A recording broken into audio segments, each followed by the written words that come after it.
இலங்கையின் முதற்தர சுற்றுலா தலம் ரீச்சாவின் மாபெரும் உணவு திருவிழா ஆகஸ்ட் மாதம் 7, 8, 9 மற்றும் 10 தேதிகளில் மாலை 6 மணி முதல் 10 மணி வரை. இன்றே டிக்கெட்டுகளை பெற்றுக் கொள்ளுங்கள். அமெரிக்காவின் கலிபோர்னியாவில் உள்ள மிஜாவே பாலைவன பகுதியில் அமைந்துள்ள எட்வர்ட்ஸ் விமானப்படை தளம் இராணுவ வரலாற்றில் ஒரு மோசமான சோகத்தை சந்தித்துள்ளது. அமெரிக்க இராணுவத்தின் மிக முக்கிய அடையாளங்களில் ஒன்றான V-52 ஸ்டார்டோ ஃபோர்டெஸ் ரக குண்டுவீச்சு விமானம் ஒரு வழக்கமான சோதனை ஓட்டத்தின் போது விபத்துக்குள்ளாகியுள்ளது. இந்த விபத்தில் விமானத்தில் பயணித்து 8 பேர் உயிரிழந்துள்ளனர் என்பதை இராணுவ அதிகாரிகள் உறுதிப்படுத்தியுள்ளனர். ரேடார் நவீனமயமாக்கல் திட்டத்திற்காக இந்த விமானம் சோதனை ஓட்டத்தை மேற்கொண்டது. ஆனால் ஓடுதளத்தில் இருந்து புறப்பட்ட சில நொடிகளிலேயே விமானம் திடீரென கீழே விழுந்து நொறுங்கி தீப்பற்றி எரிந்தது. வான்வழி காட்சிகளின்படி விமானத்தின் பாகங்கள் முற்றிலும் சிதைந்து பாலைவன பகுதி முழுவதும் சிதறி கிடந்தன. தனிமனான கருப்பு புகை வானை நோக்கி எழுந்தது. துணை தளபதி ஜேம்ஸ் ஹேய்ஸ் இந்த விபத்து யாருமே உயிர் பிழைக்க முடியாத அளவுக்கு கொடூரமானது என அறிவித்தார். முதற்கட்டமாக தீயை அணைக்கும் பணியில் முதலுதவி குழுவினர் ஈடுபட்டனர். தற்போது அந்த பகுதி முழுவதும் பாதுகாப்பு வளையத்திற்குள் கொண்டு வரப்பட்டு உடல்களை மீட்கும் பணிகள் நடந்து வருகிறது. விபத்துக்குள்ளான விமானத்தில் இருந்தவர்கள் வரும் இராணுவ வீரர்கள் மட்டுமல்ல, இது ஒரு கூட்டு பணிக்குழு ஆகும். இதில் பின்வருகின்றவர்கள் அடங்குகிறார்கள்: சீருடை அணிந்த இராணுவ வீரர்கள், அரச சிவில் ஊழியர்கள், சோதனை பணிகளுக்கு ஆதரவளித்த அரசு ஒப்பந்ததாரர்கள். உயிரிழந்தவர்களின் குடும்பங்களுக்கு தகவல் தெரிவிக்கும் பணிகள் தொடர்ந்து நடைபெற்று வருவதால் அவர்களின் பெயர்களோ அல்லது கூடுதல் விவரங்களோ உடனடியாக வெளியிடப்படவில்லை. விபத்துக்கான காரணம் குறித்து தற்போது எந்த ஆதாரமும் இல்லை என அதிகாரிகள் தெரிவிக்கிறார்கள். இதற்காக ஒரு முறையான விசாரணை பிரிவு அமைக்கப்பட்டுள்ளது.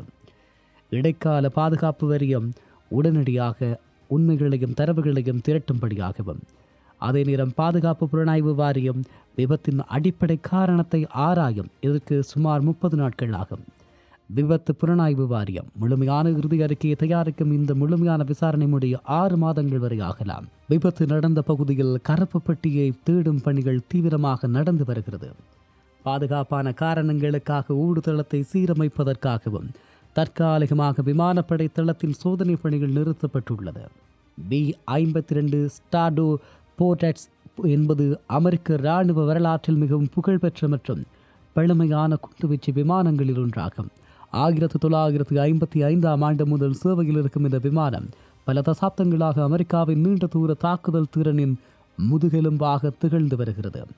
இத்தகைய அதிநவீன பாதுகாப்பு மற்றும் அனுபவமிக்க கட்டமைப்பை கொண்டு ஒரு புகழ்பெற்ற போர் விமானம் புறப்பட்ட சில நொடிகளிலேயே விபத்துக்குள்ளானது ஏன் என்பதுதான் தற்போது பாதுகாப்பு வல்லுநர்கள் முன்னால் இருக்கும் மிகப்பெரிய கேள்வியாகும்.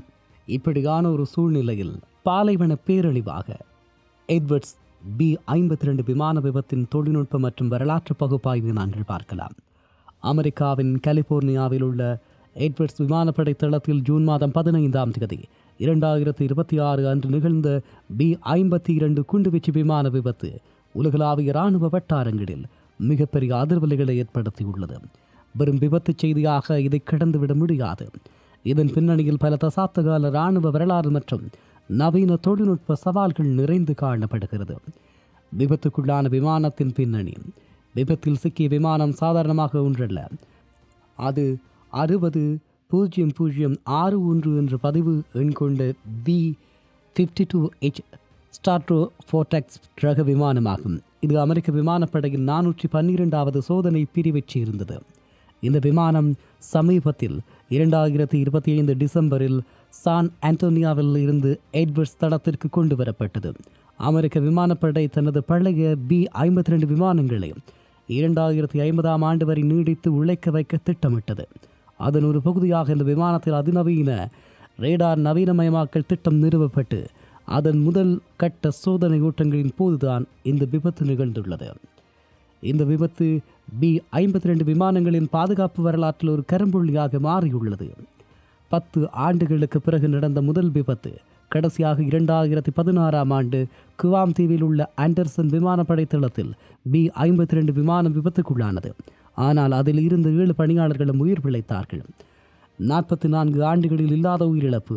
1982 ஆண்டு கலிபோர்னியாவின் மேதர் விமானப்படை தளத்தில் நிகழ்ந்த விபத்தில் 9 பேர் உயிரிழந்தனர்.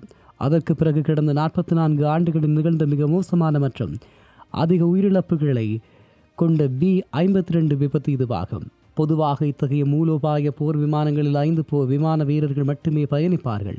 ஆனால் இது ஒரு தொழில்நுட்ப சோதனை ஓட்டம் என்பதால் 8 பேர் பயணித்தனர். விமான தயாரிப்பு நிறுவனமான போயிங் அதிகாரபூர்வமாக வெளியிட்டுள்ள தகவலின்படி உயிரிழந்த 8 பேரில் 2 பேர் போயிங் நிறுவனத்தின் சொந்த பொறியியலாளர்கள், தொழில்நுட்ப வல்லுநர்கள் ஆவர். ரேடார் சிஸ்டத்தை கண்காணிப்பதற்காக அவர்கள் இராணுவ வீரர்களுடன் இணைந்து பயணித்த போது இந்த சோகம் நிகழ்ந்துள்ளது. புலனாய்வாளர்களின் முன்னால் உள்ள சவால்கள். விமானப்படை பொருள் கட்டளை தளபதி லெப்டினன்ட் ஜெனரல் லிண்டா ஹாரிஸ் உயிரிழப்புகளை உறுதி செய்திருக்கிறார். தற்போது புலனாய்வாளர்கள் 3 முக்கிய கோணங்களில் விசாரணைகளை தொடங்கியுள்ளனர். 1.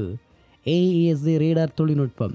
புதிதாக பொருத்தப்பட்ட ரேடார் அமைப்பின் மின்சுற்று அல்லது கணினி அமைப்பில் ஏற்பட்ட கோளாறு விமானத்தின் கட்டுப்பாட்டை பாதித்ததா? இயந்திர கோளாறு. B-52H விமானங்களில் 8 பிராட் பிட்னி என்ஜின்கள் உள்ளன. புறப்படும் தருணத்தில் ஏற்பட்ட திடீர் என்ஜின் செயலிழப்பு காரணமா? கட்டமைப்பு சோர்வு. இந்த விமானங்கள் 1960களில் தயாரிக்கப்பட்டவை. பல தசாப்த கால பழமை வாய்ந்த இதன் கட்டமைப்பில் ஏதேனும் எதிர்பாராத முறிவு ஏற்பட்டுள்ளதா? இப்படியான கேள்விகள் தான் முன்வைக்கப்பட்டு வருகிறது. எட்வர்ட்ஸ் விமானப்படை தளம் என்பது 1947 சக் ஜெஹர் முதலில் ஒலியின் வேகத்தை மிஞ்சி சாதனை படைத்த வரலாற்று சிறப்புமிக்க இடமாகும். அதே தளத்தில் அமெரிக்காவின் அணு ஆயுத தாங்கிச் செல்லும் வல்லமை படைத்த ஒரு மாபெரும் போர் விமானம் சாம்பலாக இருப்பது ஒட்டுமொத்த அமெரிக்க பாதுகாப்பு துறையையும் தற்காலிகமாக உறைந்து போகச் செய்துள்ளது. இதன் முழு விசாரணை அறிக்கை வெளிவர இன்னும் 6 மாதங்கள் வரை ஆகலாம் என்பதால் அதுவரை அமெரிக்காவின் B-52 நவீனமயமாக்கல் திட்டம் பெரும் பின்னடைவை சந்திக்கும் என எதிர்பார்க்கப்படுகிறது. எட்வர்ட்ஸ் விமானப்படை தளத்தில் நிகழ்ந்த இந்த B-52 குண்டுவீச்சு விமான விபத்தானது வெறும் ஒரு தற்காலிக இராணுவ பின்னடைவு அல்ல. இது உலக வல்லரசு ஒன்றின் பாதுகாப்பு பாதையில் விழுந்த பேரிடியாகும். அணு ஆயுதங்களை சுமந்து சென்று எதிரி நாடுகளின் எல்லைகளை நடுங்கச் செய்யும் வல்லமை படைத்த ஒரு மாபெரும் வானாளுமை தன் சொந்த மண்ணிலேயே, அதுவும் புறப்பட்ட சில நொடிகளிலேயே சாம்பலாகி போனது என்பது அமெரிக்க இராணுவ வரலாற்றின் மிகவும் கசப்பான பக்கமாகும். இந்த கொடூரமான விபத்திலே இருந்து அளவிட முடியாத மனித இழப்பு. தொழில்நுட்பங்கள் எப்போதும் மேம்படுத்தப்படுமானாலும் மேம்படுத்தப்படலாம். புதிய போர் விமானங்களை கோடிக்கணக்கில் நிதி ஒதுக்கி உருவாக்கிவிடலாம். ஆனால் பல தசாப்த கால அனுபவமும் ஈடு இணையற்ற தேசப்பற்றும் கொண்ட 8 உயரிய மனித உயிர்களை எவராலும் மீட்டெடுக்க முடியாது. அந்த வீரர்களின் இழப்பு அவர்களின் குடும்பங்களுக்கு மட்டுமல்ல, ஒட்டுமொத்த பாதுகாப்பு துறைக்கும் நீடு செய்ய முடியாத பெருவெற்றிடமாகும். பழமைக்கும் நவீனத்திற்கும் இடையிலான முரண். 1950களில் வடிவமைக்கப்பட்ட ஒரு பழமையான கட்டமைப்பிற்குள் 21ஆம் நூற்றாண்டில் அதிநவீன ரேடார் மற்றும் கணினி தொழில்நுட்பங்களை புகுத்த முயலும் போது தொழில்நுட்ப சவால்கள் இந்த விபத்து அப்பட்டமாக வெளிச்சத்திற்கு போட்டு காட்டியுள்ளது. அதிகார போட்டிக்கான நவீனமயமாக்கல் மனித உயிர்களை விடவும் முதன்மையானதாக என்ற தார்மீக கேள்வியை இது எழுப்பி நிற்கிறது. விபத்துக்கான உண்மையான காரணம் இன்னும் சில மாதங்களில் புலனாய்வு அறிக்கைகளின் மூலம் வெளிவரக்கூடும். ஆனால் அந்த அறிக்கைகள் எத்தகைய தொழில்நுட்ப விளக்கங்களை தந்தாலும் முழாவே பாலைவனத்து மணலில் கருகி போன அந்த 8 ஆன்மாக்களின் தியாகத்தையும் இந்த விபத்து ஏற்படுத்திய தழும்புகளையும் இராணுவ வரலாறுகளில் மறந்து விடாது.